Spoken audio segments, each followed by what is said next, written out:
tol Cipularang dibangun untuk mempercepat akses antara Jakarta dan Bandung. Tapi siapa sangka, jalan tol yang membelah perbukitan dan hutan ini justru menjadi tempat paling ditakuti oleh para sopir malam. Rute kilometer 97 hingga 100 menjadi titik yang paling sering disebut. Daerah paling angker di sepanjang tol. Banyak kecelakaan aneh terjadi di titik itu, bahkan oleh pengemudi berpengalaman yang tak sedang mengantuk atau lelah. Konon setiap kejadian selalu sama, tiba-tiba kosong, tiba-tiba muncul, lalu gelap. Suatu malam, seorang sopir truk bernama Mang Ujang mendapat kiriman mendadak dari Bandung ke Jakarta. Ia berangkat malam karena jalan lebih lengang.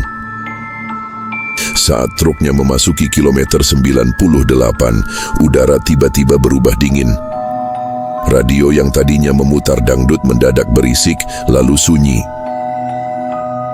Di spion tengah, ia melihat ada perempuan berambut panjang duduk di kabin belakang. Wajahnya tak tampak, tapi gaunnya basah kuyup seperti habis tercebur.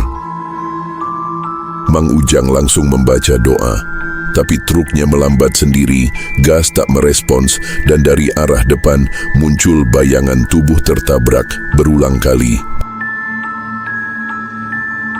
Menurut warga sekitar dan para penjaga tol, banyak korban kecelakaan berat di tol Cipularang mengaku melihat halusinasi sebelum mobilnya oleng. Ada yang melihat nenek-nenek menyeberang jalan, padahal tak ada siapapun di sekitar.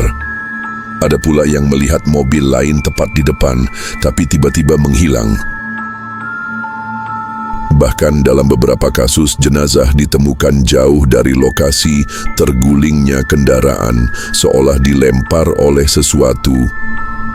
Seorang supir travel yang selamat dari kecelakaan berat berkata dengan suara gemetar, "Saya seperti diajak ke tempat lain, lalu dibuang kembali ke jalan." Konon sebelum tol Cipularang dibangun, kawasan itu adalah tempat pemujaan kuno dan jalur petilasan. Bukit-bukitnya pernah digunakan untuk ritual pesugihan dan tumbal. Pembangunan jalan tol diduga mengusik keberadaan entitas yang selama ini dibiarkan tidur. Beberapa spiritualis bahkan mengatakan bahwa di titik-titik rawan tersebut, pintu gaib terbuka saat energi manusia sedang lemah, terutama saat mengantuk, marah, atau kosong pikiran. Di malam Jumat Kliwon, beberapa warga sering melihat cahaya dari bukit dan suara gamelan terdengar samar dari arah pepohonan di sisi jalan tol. Mang Ujang selamat malam itu. Tapi sejak kejadian itu, ia berhenti menyetir malam hari. Katanya, tiap malam ia bermimpi berada di kabin truk, berdampingan dengan perempuan yang sama. Wajahnya kini terlihat pucat, penuh luka, dan matanya hitam sepenuhnya. Setiap kali terbangun, radio rumahnya menyala sendiri, dengan suara statis yang sama seperti malam itu. Pesan moralnya adalah tol Cipularang memang mempercepat waktu tempuh, tapi banyak yang percaya.